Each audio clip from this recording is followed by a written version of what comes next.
where to go into more detail in the nitty-gritty around how to get your business funding ready. Quite a couple of you approached me earlier to find out if Kabelo will still be here to be able to ask questions.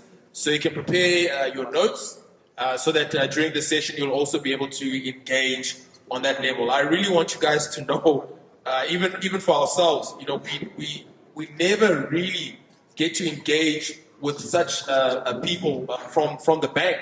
So like we're very, very appreciative that they made time to be here and that we can really get the information directly, which is going to be very, very good. So at this stage, I'd like to ask Kabelo and Hetty please to come towards the stage. And if you guys can then just be upstanding and just give them a warm round of applause, please, a warm round of applause. This part of the program is a fireside chat and conversation. And once again, it's a three-way conversation. So this is your opportunity, your burning questions that are related to funding. This is your time to ask those questions. For Kabelo and I, we want to go to the very basic fundamentals of being funding ready. Funding Readiness 101. Because sometimes I feel that before we can build the house, our foundation must be strong. But some of you have come with burning questions. They're answers that you are looking for, and this is your time to ask those questions. So the roaming mic will be going around. Just put your hand up like this so that you are visible, okay? So Kabelo, thank you first of all for availing yourself. I might call you KB because you've given us permission to do that today. And I really want us to first start off by just looking at the very basics of funding. Can you explain to us what exactly is funding? Because I think sometimes we all have a different understanding of it, just to make sure we're starting all on the same page. So thanks Hetty, and thanks for the earlier session that you've had. I hope it has landed with many of us. So what is funding? Funding is for business to grow. So I think there are probably many ways in which we can define it, but it's basically how do you get some investment and capital into your business to be able to start and grow it. And funding comes in many forms, in many ways. It can be, when you start your business, more often than not, you get investors, you get families, you get people that believe in you, that believe in your idea. That is actually funding as well. And by the time you come to the bank as well, when you want to get your business to scale and you grow, you've got different forms of funding, like a business loan, overdraft. We've got single invoice discount, which we'll get into as we move on. But I think it's about the input of capital into your business as a form of investment to help you actually to grow and scale your business. Absolutely. And it's such an interesting perspective that you bring, because one of the conversations we had is around the fact that the first funder of your business is your customer. They are the first people that are saying, wow, I love your product. I love your service. I love what you're offering. Let me give you money because I see value in that. And maybe we should chat a little bit about that importance of testing our business in the marketplace before we even go and look for investors, because our first funders are our customers. No, I think it's important, Hetty, because, if you come to think of it, why do you start a business?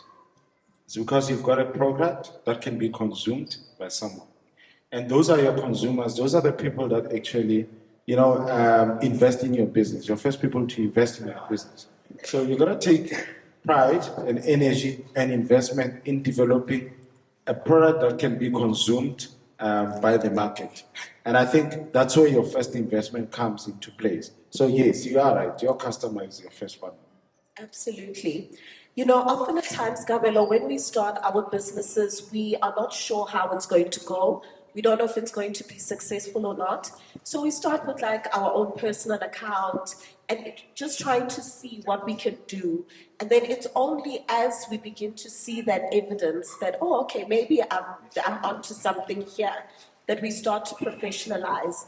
And we get a lot of entrepreneurs asking, does my business have to be registered in order for me to receive funding? Is that a prerequisite for me to be able to get funding? What is the answer to that? Yeah, so I think it's very important to have your business registered with CIPC. Look, all the funders, including the banks, we are governed, and we ought to make sure that we operate within the ambits of the legislation.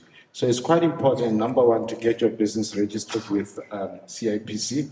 But in the absence of that, sometimes when you start, you are a solopreneur, you are an individual who actually is a single member in your business. You can run it as a sole entrepreneur entity, but also you can be able to, as you grow, if you want to grow and get access to more capital and get access to more market, register your business with CIPC. And I think that's where we start. And it's one of the things that we actually pick up with many businesses.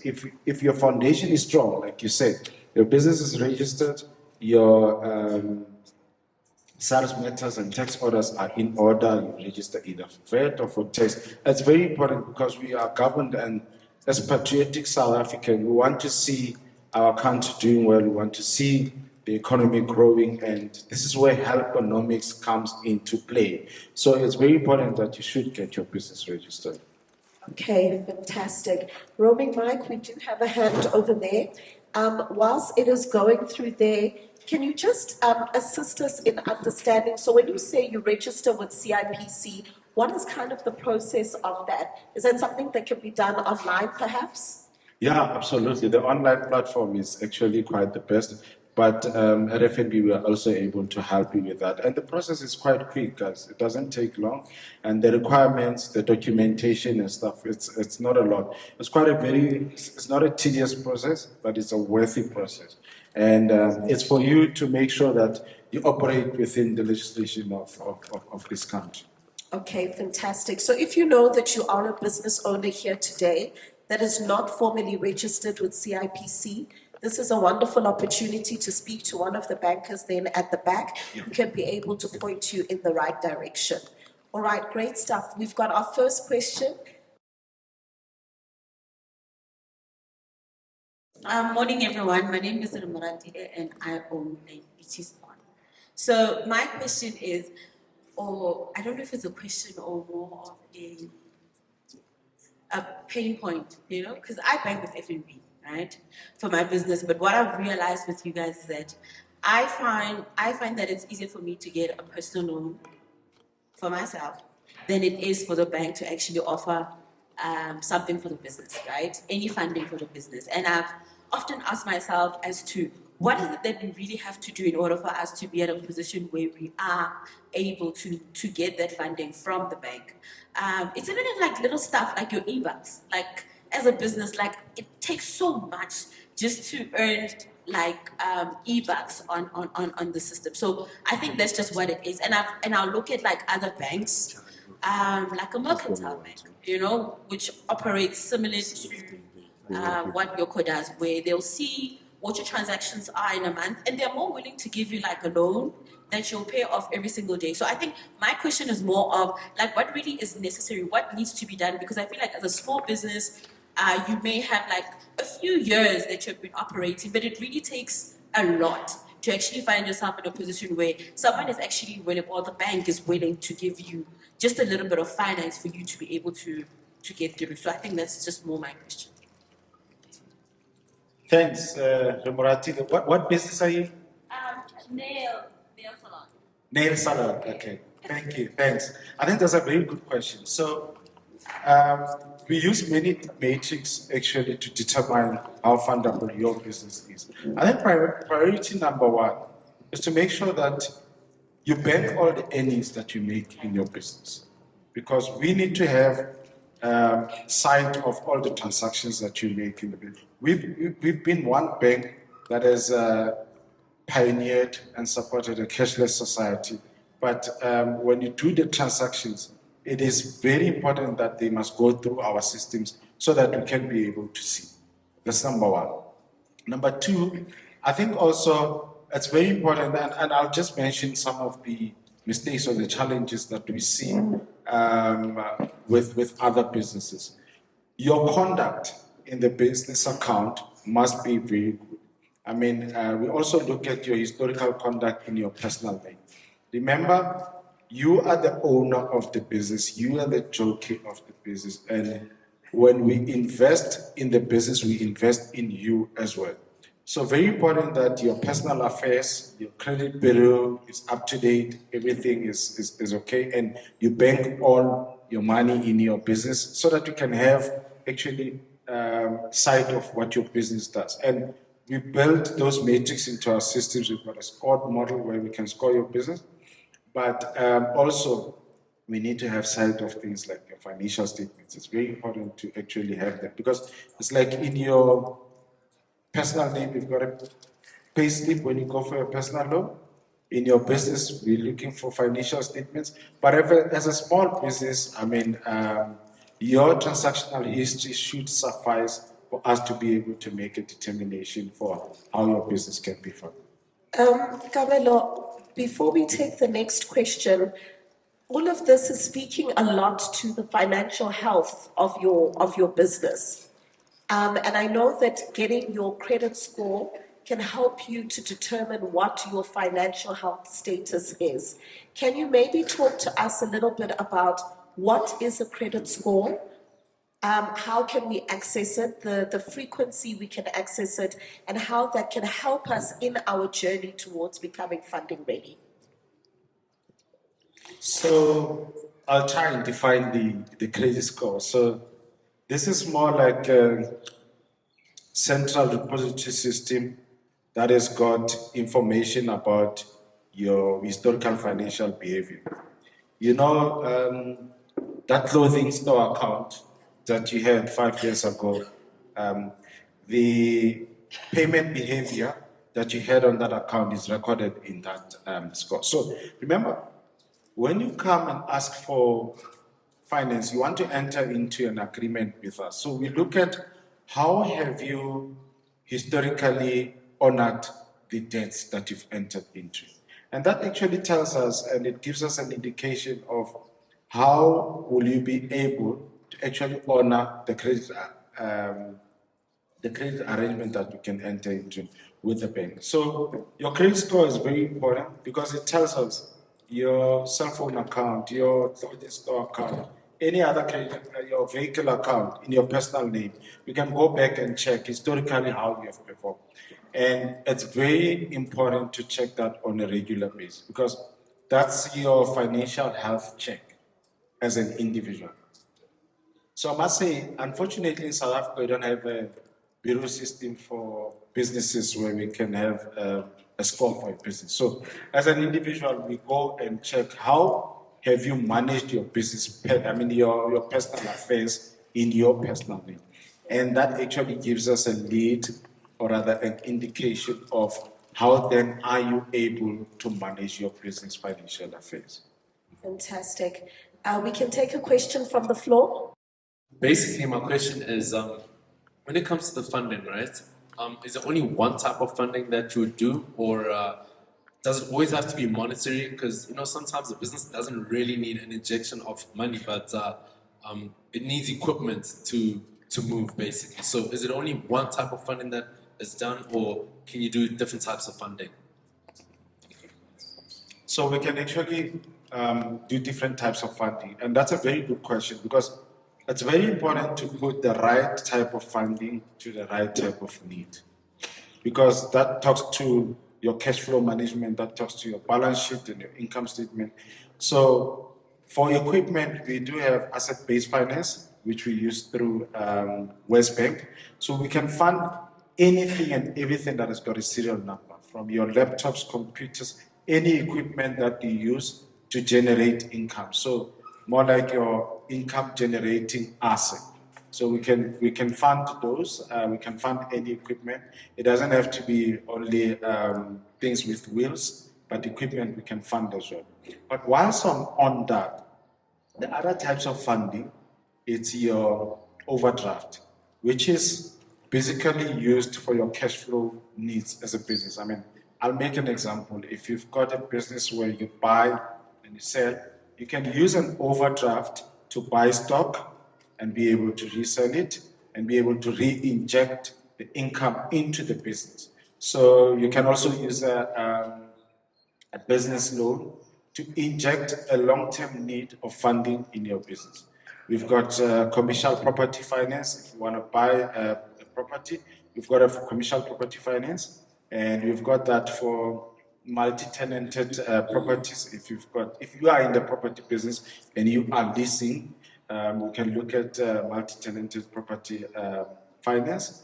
And if you've got a business where it's owner occupied, you're owning this property, it's for your business, you can be able to look at that as well. We can look at selective invoice discounting. So that facility is basically if you've got an invoice and you'd like to discount it, you can look at it as well. So I mean, there's many different type of fundings that we look at, and I mean we've got the whole team here. If you want to engage further, we're here to actually have that discussion. But love the question. And Kabelo, what about your non-financial support for entrepreneurs as well, such as your Fundaba? Of course, you've got your monetize your business, etc. That entrepreneurs can also plug into. So I think you've mentioned it on your Fundaba. We've got a product called Fundaba, which is on your app. And as you asked, it's non-monetary, but it's more like for coaching of your business. There are many topics that we address on Fundaba. We really like it because you can do it at the comfort of your time or your home. Yes, we do have these sessions where it's face-to-face, but Fundaba, I would really urge you to go onto our app and check it out. It's got a lot of topics that it covers for business and how to help your business scale and how to get, sort of access to market, how to manage cash flow, which is very important because sometimes, as business owners, we've got clients, we onboard them, we give them terms, so you can pay me in 30 days, in 60 days, but without really understanding how does that impact your cash flow. So some of those discussions are there, and also how to get sort of your suppliers to be creditors in your business. They actually fund your business. Why is it important to go to your supplier and negotiate terms and say, I'll pay you in 60 days? Whilst you give your client 30 days to pay, you can use that as a form of managing your cash flow. So there's very interesting topics that you can pick up on your Fundaba. Wow, that's fantastic. And I think one of the things I would also encourage all of you is to really keep plugged in to monetize your business. As we mentioned earlier on, the live streaming of the workshops, making sure that you are plugged into your emails, the WhatsApp groups, etc., and also on your social media platforms, because there's lots of tools and resources that we'll be sharing with you over time that you can also be able to tap into. All right, we can take our next question. I just wanted to echo a bit on what Remaratilo said in regards to accessing finance and how difficult it is for a business to get credit. Whereas in your personal capacity, the bank can easily give you finance for your car, your house, or whatever the case may be. So I also bank with FNB. My friend and I have basically started many businesses, which some have really, really succeeded. So one thing that we realize is that everyone that's here is an entrepreneur in some way, form, and entrepreneurship involves a level of risk taking, and that will, unfortunately affect your personal life, be it your credit score, because you'll basically, stack up some credit in the form of personal loans, credit cards, to basically, build this idea that you've conceptualized to try get it, to have maybe a minimal viable product before you can actually start attracting investors. However, you've now found yourself in a situation where the business itself is actually doing well, there's so many transactions, you're making sales, but your personal credit is impacted. And When you walk into an F&B branch, you can never get credit because F&B as a bank refuses to look at your business as an individual entity, which, to me is a bit mind-boggling. So I'm not sure if maybe Kabelo can just address how the bank plans on, in future sort of being able to separate the two, because the fact that the business has a registration number implies that it's a life of its own. In the same way that we as people have ID numbers, the business is doing well, but I may have, taken some credit on bad terms to actually fund this business, which is making sales, and cash flow is well managed and stuff like that. So it's more of an extended question from what Peter said. No, but I think it's good. I mean, as a bank, I think we're keen to have this discussion so that we can be able to enlighten the business community on how do we arrive at some of the decisions. I think we do not look at your business in isolation from you as a director, because the decisions that are taken in the business, they're not taken by themselves. It's not the Kabelo Pty that takes the decision. It is the Linda that owns Kabelo Pty. So I think it's very important that we look at what is your skin in the game, and remember, more often than not, we need to invest in you. Remember also, when you sell a business, people buy you before they buy the product that you sell. So you've got to sell yourself. You've got to buy your credibility before you buy the credibility of the business, because it is inseparable, because the decisions that are taken are by you in the business. But I want to say, so things can go wrong in personal life, things can be rough in personal life, but it's how we are able to approach the bank and have the conversations around them, and also time and space to fix the wrongs that may have happened in the past. It is not, it should not necessarily be a long-lasting challenge for an individual that owns a business. I'm sure if you engage us further, we can be able to look at them and say to you, go and fix 1, 2, 3, either in your personal name, in your business name, to be able to recover from those challenges. But I think many other funders that put an investment in your business, when we come to your balance sheet as a lender and put in money, we are taking a risk as well, and we would like to know that the financial behavioral pattern of an individual that owns the business, it's proper, and we can take that risk. So if you do, or you have faced challenges as an individual in the past, we can be able to advise you and go into granular details of what were those challenges and how can we be able to fix them going forward.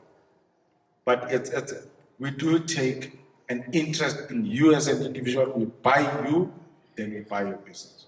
Absolutely. And one of the powerful tools that we have in our toolkit as entrepreneurs, particularly with the networking that we do, is to actually build our power team. So often at times, they will say in your power team, you need to have an accountant, you need to have a lawyer, you need to have a tax specialist. And as entrepreneurs, you're thinking, my goodness, I can't afford an accountant. How am I going to afford lawyers' fees? I don't know a tax specialist.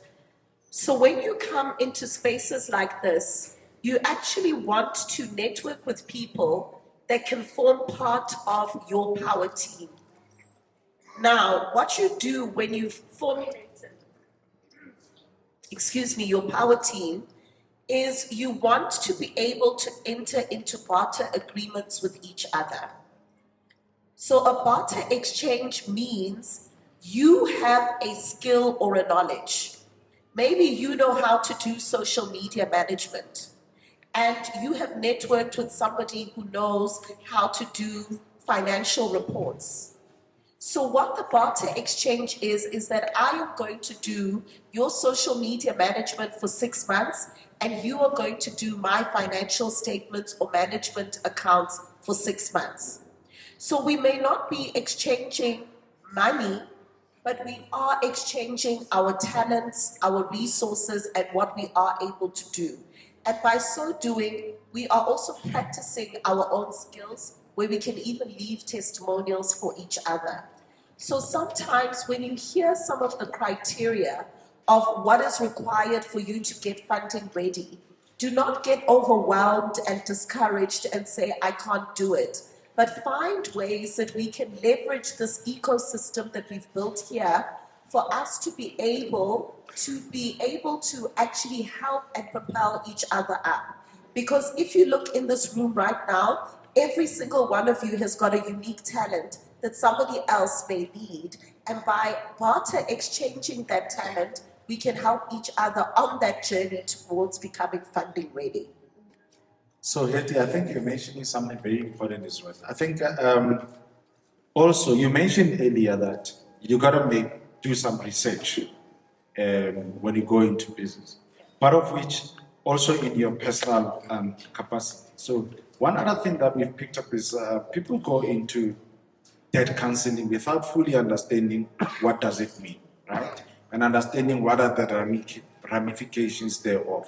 So I'd really want to urge that when you're about to take any form of financial decision or try and get out of a challenging financial situation, do not do it under duress. Do spend time in understanding what it is, what are the ramifications in the future, and how can it help you also in the future. Absolutely. We can ask the next question with the roaming mic. So if I'm looking to buy a product in China or elsewhere, but I'm not looking to get funding directly from you guys, but I need to pay a supply in order to facilitate the trade so that I get the goods. Oh, yes. Yes. No, definitely we do play in that space as well. We can be able to do that. So normally we would generate things like your letters of credit against your supplier, which is probably in China.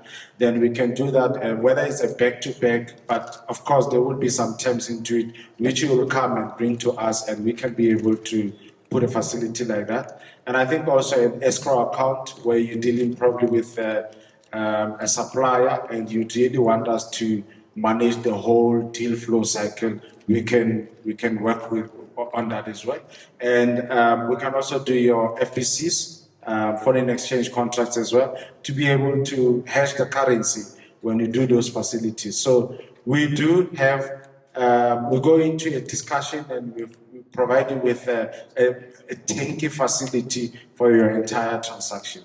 From anywhere in the world where you want to do the transaction, we are able to sit with you and give that advisory counsel. I think we can take our next question. Our primary focus is on cooperatives around training and enterprise development support.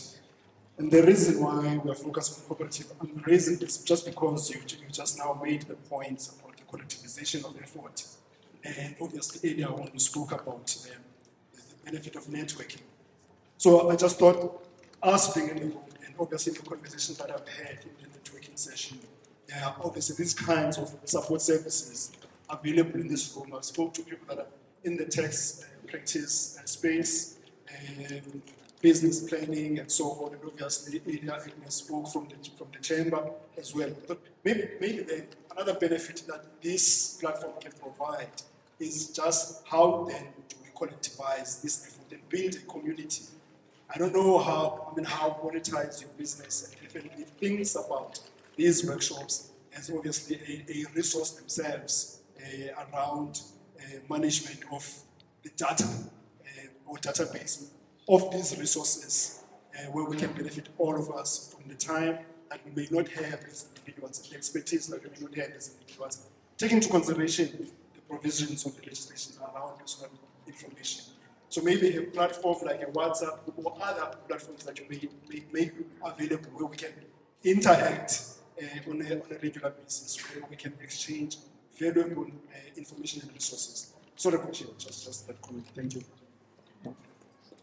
Thank you. I appreciate it. I think it's a valuable comment, and it's something that we can look at and see how post this we can have some beneficial, rewarding, enduring relationship going forward. And invite you again. Yes, my brother, definitely. Getting feedback from you is incredibly valuable. For Monetize Your Business in partnership with FNB, we truly believe that feedback is a gift. So any type of feedback that we receive from you, we really do take it quite seriously. And so please do not be afraid to give us the various kinds of feedback in terms of the support that is needed. We do have WhatsApp groups for every workshop that we have. So if you're not yet in it, please do speak to any of the team members to be able to assist you with that and ensuring that you're plugged into the ecosystem. The more we do these workshops, the more we gather insights. It also allows us to be able to understand how better to support your businesses within this township economy. FNB is hugely driven and prioritizing us as township entrepreneurs in terms of pouring into us, but also ensuring that there are enough platforms for knowledge exchange and sharing. So we really want to make sure that even the good that comes out of these workshops, share them with us as well, so that we know the areas of impact and how we can come back again as a follow-up session and then really make the circle grow bigger every single time. So I think also just to add, we were in Tsakani 2 weeks ago. Yes. And then the next one we're going to Soshanguve Yes, and Attridgeville. and Attridgeville. And then we will also be reaching out to provinces outside of Gauteng. So, I mean, if you can check on the booklets that you've got at the back, there's an accolade that says Best SME Bank for 3 years in the row. Hence, we are investing in this session. Say it again. Thank you. I love that, and that's something to really be proud of because, as entrepreneurs, we often think to ourselves, which are the companies, organizations, and corporates that are pouring into us? And it feels good to know that FNB is pouring into us, and these are the ways that we are reaping those rewards. Absolutely. Do I have some bragging rights? More? Of course. Okay, thank you. So, on or about last week, FNB also won the most valuable bank. So, guys, for you to be here, we really appreciate you. We appreciate your time. I think you are associated with a good brand that is invested and deeply invested in the success of community businesses as well, and the entire SME spectrum. Absolutely. Thank you so much, Gabelo. We can take the next question. I just want to ask in terms of business, right? Like, I know that you, at the end of the day, you run a business as FNB. You're not funding just to fund, but you expect to get some returns back. But for people without any assets or any collateral, how do we get funding? And I'm also sure I think that could be the reason why also my fellow entrepreneurs are asking, like, how can I get funding for someone who doesn't have any collateral or any assets, but I have a good business plan and I have good skills to back that up? Sure. I think there's a conception that you require to have collateral to have funding. I think we are not a collateral fund, right? There are three things that we look at when we have to fund you, right? Whether there's a business case, and when I talk about a business case, have you got a product that can be consumed by the market? You've got access to market. Can you sell this product? Can it generate an income for you, right? Have you got financial statements that can tell us the financial story of your business? In the absence of financial statements, your historical record in our system, we use that. We're able to look into it.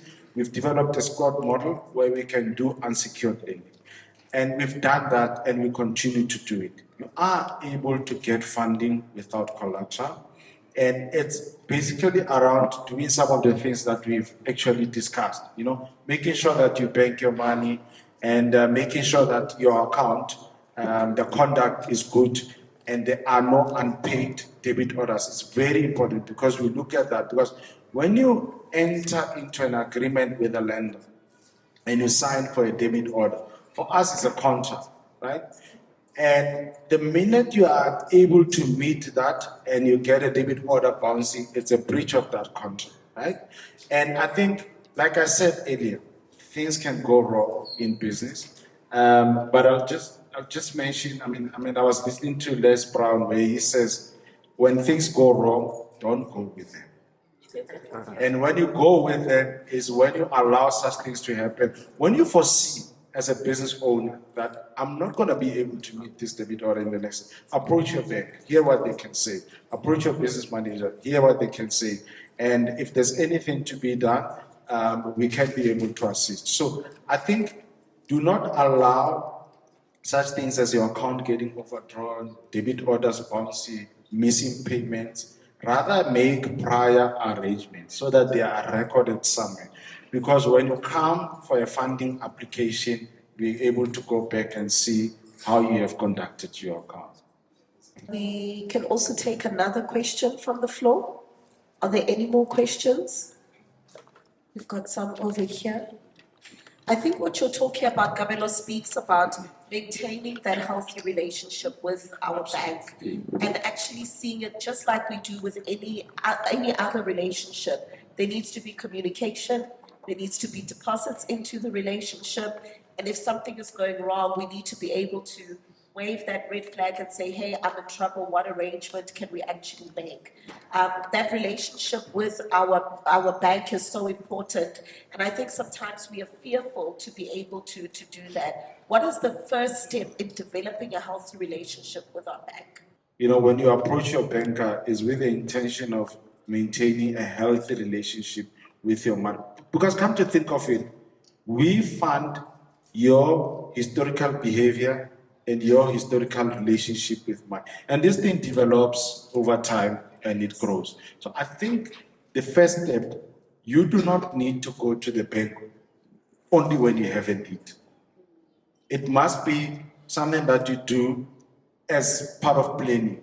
Remember, we are partners in your business. Allow us to be partners that can also be deeply invested in seeing your business succeeding. So the first step, before you have a requirement for funding, develop that relationship. Ask, what do I need to do? When can I come for funding? At what stage would I need funding? But not only funding as well. Some products that are good for your business. Whether you need a speedy device, what are the rates? At what point do you come for a speedy device? Things like your insurance. So we've got 4 pillars. Your transactional, which is your account, it may be your gold business account, which is for clients that are making a turnover of 0 to 5 million. We've got a bundle account at a service fee of 99 Rand per month. And then once you're done with that, then you graduate to an account called a platinum account with 5 million and above, which has got all its benefits as well. So from a transactional point of view, your banker will be able to advise you which account is good for you. From an insurance point of view, we do have business comprehensive insurance. We do your business law on call, and we are able to do insurance for your long-term and your short-term needs, and we are able to do your financial advisory and your key man insurance. And those are foundational stuff. If you do them when the business starts, because you do not anticipate, you hope, touch wood, that nothing wrong happens to your business. But it's very important that you have those discussions. Then we've got your third pillar, which is your lend pillar, which we've actually covered at length. So it's transact, invest, insure, and lend. So on investment as well, once you start making that money, which is the right investment product? Because is it good to leave your money in your check account? Are you going to get return on it? Or is it better to put it in a 7-day investment account, 32-day investment account, a share investment account? So those things are the conversations that you can have, prior, not only when the need arises, because when that need arises, at least you are ahead of the game. Absolutely, that's really great. I think we can take our final question from the floor. For when I'm writing a business plan towards your bankers or for finances or for funding, what exactly do you guys look into? Like, what should, as an entrepreneur, what would impress you more for my business plan to be a winning idea? So, Brarich, I think most importantly, like I've mentioned earlier, do you have a product that can scale? Do you have a product that you can sell? And is there a market for your product? Can you be able to develop this product and churn it and make money out of it? I think that is what is important. And then, secondly, I'll talk about high level, some of the stuff that are important. Secondly, like what we've mentioned earlier, your financial behavior, historical, your bureau system in your personal name. And we also look at the financial statements if you do have them. So I think in the past, business plans were like you must come up with a file, a big file that you drop at the bank manager's office and they look at it with a red pen. I think we have evolved over time. And if you look at what we've developed, I mean, FNB, we've got a scored lending model. We can score you based on your transactional behavior in your account with or without a business plan. So I think it's important that you do some of the things, if not all of them, that we've discussed earlier, and that can be able to, build that good repository for you with the bank. Fantastic. Kabelo, this really brings us to the end of this fireside chat. Thank you so much for the robust questions that we have received and for your openness and willingness to share your expertise and knowledge with us. Before we completely wrap it up, what would your final words be to these township entrepreneurs here within Alex, who are the future of South Africa? They are on the ground, they are building, they are innovating, and they are really building the future that we are all working towards. What are your final words for us? So I think for me, guys, start building that enduring relationship with your bank. Think of Springboks, like I said earlier. They've got FNB's logo at their back. We've got your back as well. That is why we are here. I always say to our bankers that when an entrepreneur approaches you, whether it's for funding, for anything else, you must just remember that they've jumped so many hurdles to get here. And we really appreciate the resilience that you've got, because running a business is not easy. I can also try, but I think, guys, I've got so much respect for what you do. You must remain resilient. There's two things, if not three, in business, and especially nowadays, what we are seeing. It's either you are disrupting something, or you are being disrupted, or you go in the morning, you look at yourself in the mirror and you say, how can I self-disrupt myself? Because if you don't do that, you're going to be disrupted by someone else. So in Tsakani, we met one of the ladies who does pet Yes. I was so fascinated about that. In Kwata Duza, Yes. this is Kwate, Matakani, and Duduza. She's the only supplier of pet food.